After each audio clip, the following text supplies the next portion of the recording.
تک کے ایام مراد ہے. اور معدودات یہ دونوں الفاظ قرآن میں بھی موجود ہے. تو گویا ایک ذوالحجہ کی 1 تاریخ سے لے کر 13 تاریخ تک اللہ تعالیٰ کی تسبیح، تحمید، تکبیر کا بکثرت اہتمام کرنا چاہیے. یہی وجہ ہے کہ امام بخاری رحمۃ اللہ علیہ نے 2 صحابی رسول کے عمل کو نقل کیا ہے، عبداللہ بن عمر اور ابو ہریرہ رضی اللہ عنہما. ان 10 دنوں میں بازار جاتے اور مقصد کسی چیز کو خریدنا یا خرید و فروخت کرنا، سودا صرف لانا نہ ہوتا، الحمدللہ سبحان اللہ، بلکہ لوگوں کو اللہ کی تسبیح، تکبیر، تحلیل کی طرف راغب کرنے کے لیے بازار ان 10 دنوں میں جایا کرتے تھے. جبکہ عام دنوں میں آپ بازار نہیں جاتے الا ماشاءاللہ. بازار جانے کے بعد تکبیر کہا کرتے تھے، اللہ اکبر اللہ اکبر لا الہ الا اللہ واللہ اکبر اللہ اکبر وللہ الحمد. اور آپ کی تکبیر کی آواز کو سن کر دوسرے لوگ بھی آپ کے ساتھ تکبیر پڑھا کرتے تھے. البتہ تکبیر کے بارے میں صحیح روایت سے یہ ثابت ہے کہ عید الفطر میں نماز عید کے لیے نکلنے سے لے کر امام کے مصلی پر آنے تک، عید الاضحیٰ میں یوم عرفہ 9 ذوالحجہ کی صبح سے لے کر ایام تشریق تک کہنا چاہیے، اور خاص کر ایام تشریق ان دنوں میں فرض نمازوں کے بعد. اس کے بعد اسی بار میں امام بخاری رحمۃ اللہ علیہ نے عبداللہ بن عباس رضی اللہ عنہما سے مروی ایک حدیث نقل کی ہے.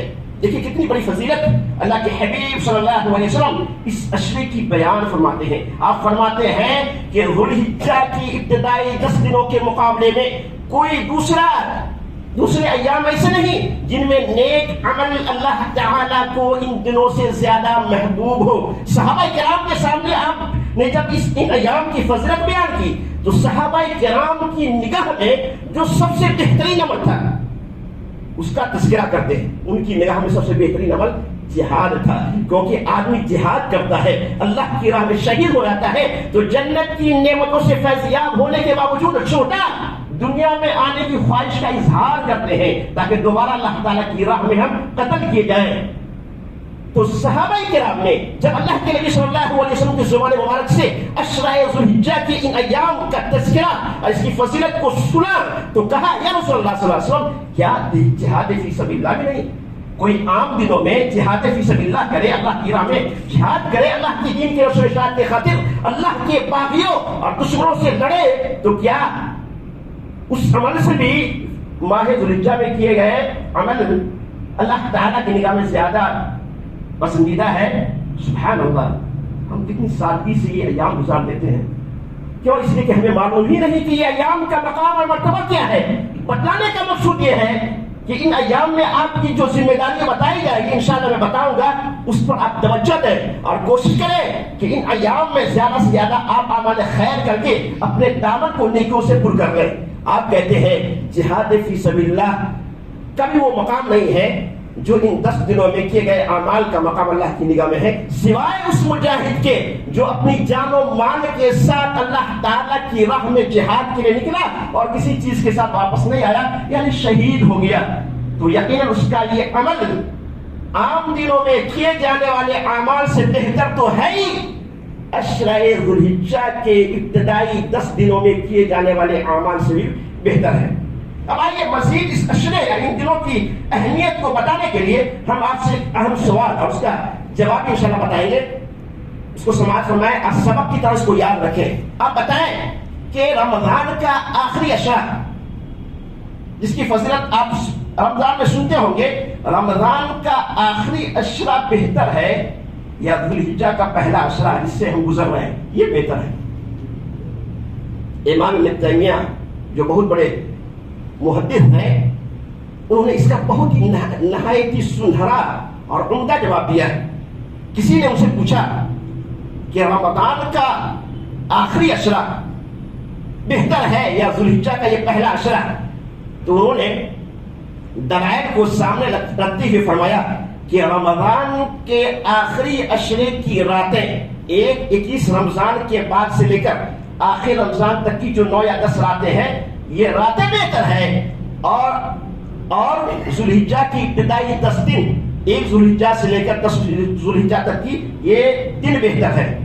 اسی پر اکتفا نہیں کیا، نہیں بلکہ اس کی بہتری کی وجہ بتائی کہ آخر رمضان کے آخری عشرے کی 10 راتیں اور ذوالحجہ کی ابتدائی 10 دن یہ بہتر کیوں ہے. اس کی وجہ یہ بیان فرماتے ہیں کہ رمضان کے آخری عشرے کی جو 10 راتیں ہیں ان میں سے ایک رات شب قدر ہے جو نزول قرآن کی رات ہے، جو رات 1000 مہینوں کی راتوں سے بہتر ہے.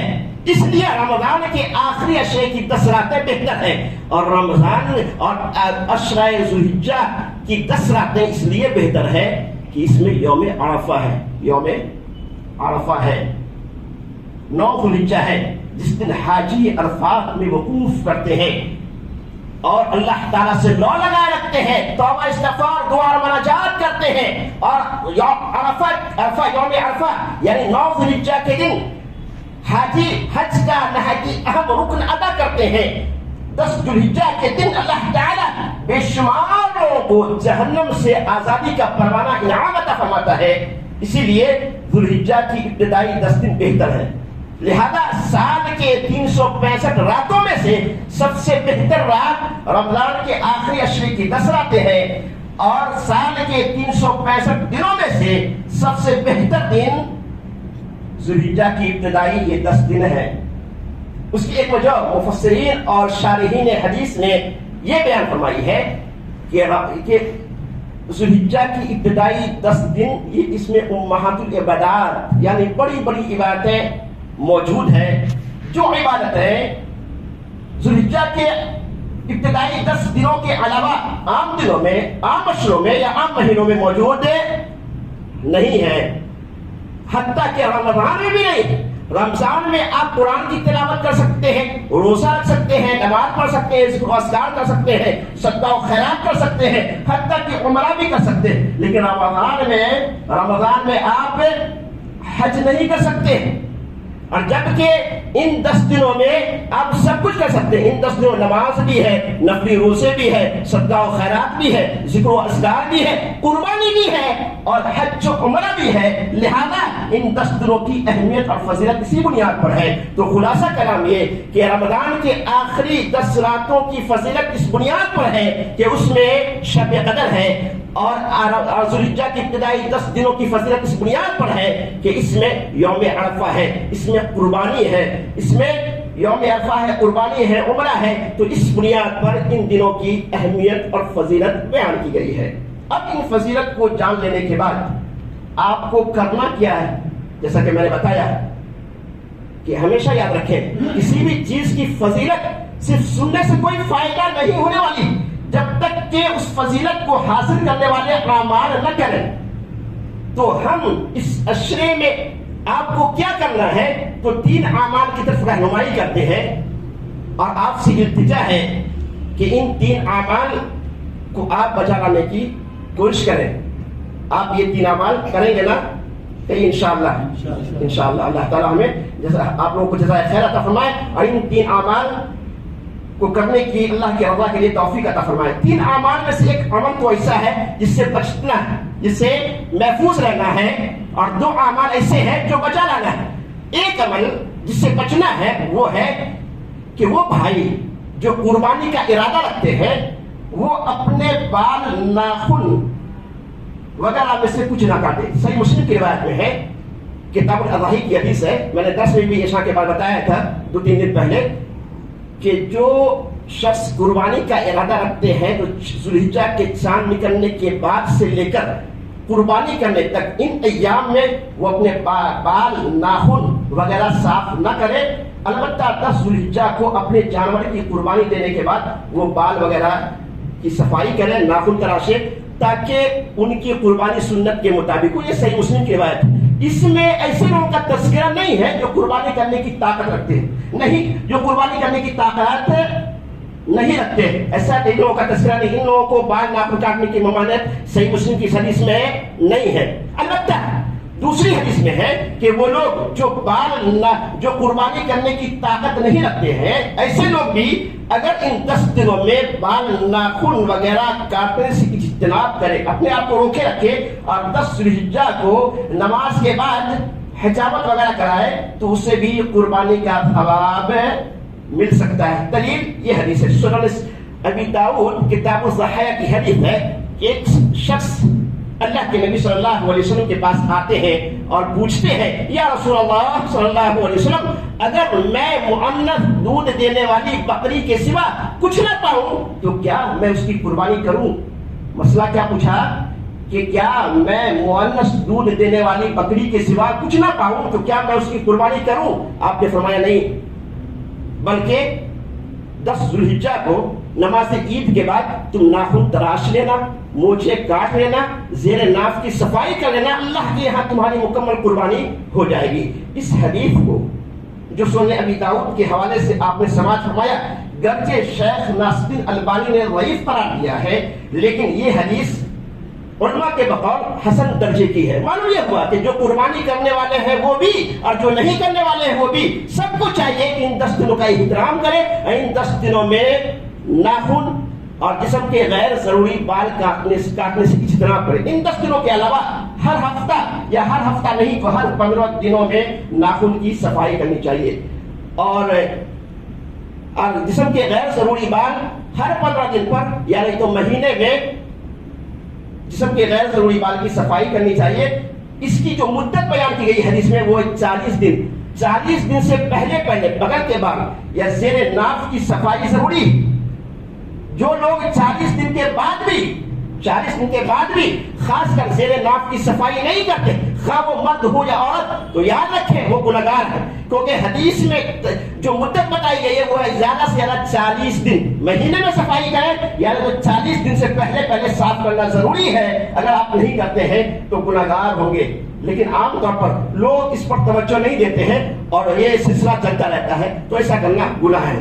دوسری چیز جو بجا لانا ہے وہ یہ ہے کہ جیسا کہ آپ نے سنا کہ ان ایام میں کیے گئے اعمال کا اللہ کی یہاں بہت ہی زیادہ مقام ہے، مرتبہ ہے، لہذا آپ نمازوں کا وقت پر اہتمام کریں۔ نماز سے پہلے اور بعد کی جو سنتیں ہیں، سنت موقدہ حتیٰ کہ غیر موقدہ سنتیں ہیں، اس کا بھی اہتمام کریں، ذکر و اذکار کا اہتمام کریں، تسبیح و تحلیل کا اہتمام کریں، صدقہ و خیرات کا اہتمام کریں، یعنی عام دنوں کے بنسبت زیادہ سے زیادہ ان 10 دنوں میں نیک اعمال کریں، خاص کر تکبیر کا اہتمام کریں، کیونکہ اللہ کے نبی صلی اللہ علیہ وسلم مسند احمد کی حدیث میں ان ایام کی فضیلت بیان کرنے کے بعد آپ فرماتے ہیں فَأَكْثِرُوا عَلَيْهِنَّ بِالتَّهْلِيلِ وَالتَّكْبِيرِ وَالتَّحْمِيدِ۔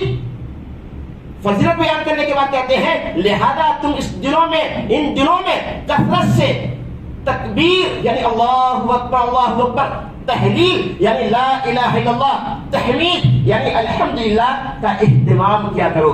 تو جو ہم تکبیر پڑھتے ہیں اللہ اکبر لا الہ الا اللہ واللہ اکبر وللہ الحمد، اس میں تکبیر بھی ہے، تحلیل بھی ہے اور تحمید بھی ہے۔ اللہ اکبر یہ تکبیر ہے، لا الہ الا اللہ یہ تحلیل ہے اور وللہ الحمد یہ تحمید ہے۔ تو تکبیر، تحمید، تحلیل کا اللہ کے نبی صلی اللہ علیہ وسلم نے حکم دیا ہے، لہذا ہمیں چاہیے کہ ہم اللہ کی تسبیح و تحلیل کا اہتمام بکثرت کریں۔ تیسری چیز جو ہمیں کرنا ہے وہ ہے نفلی روزے۔ ہمیں چاہیے کہ 1 ذوالحجہ سے لے کر 9 ذوالحجہ تک جتنا ہو سکے ہم روزہ رکھنے کا اہتمام کریں۔ اللہ کے نبی صلی اللہ علیہ وسلم ان فضیلت والے دنوں کو ضائع ہونے سے بچانے کے لیے آپ ذوالحجہ کے 9 روزہ رکھا کرتے تھے۔ دلیل صحیح مسلم سورہ ابی داؤد کی حدیث ہے، ام المؤمنین حفصہ رضی اللہ عنہا بیان کرتی ہے کہ اللہ کے نبی صلی اللہ علیہ وسلم ذوالحجہ کے 9 روزے، یوم عاشورہ کے روزے اور ہر ماہ کے 3 روزے رکھا کرتے تھے۔ لیکن ان روزوں میں سے اللہ کے نبی صلی اللہ علیہ وسلم نے یوم عرفات کی روزے کی تاکید کی ہے اور اس کی فضیلت بیان کی ہے، جیسا کہ میں نے جو حدیث سورہ کہف کی تلاوت کے بعد آپ کے خدمت پیش کی ہے، اس حدیث میں صحابی رسول حضرت قتادہ نے آپ سے سوال کیا یا رسول اللہ صلی اللہ علیہ وسلم سئل عن صوم یوم عرفہ، قال اللہ اکبر، کتنی بڑی فضیلت بیان کرتے ہیں، قال یکفر السنۃ الماضیہ والباقیہ۔ صحابی رسول اللہ سے سوال کرتے ہیں یا رسول اللہ صلی اللہ علیہ وسلم سئل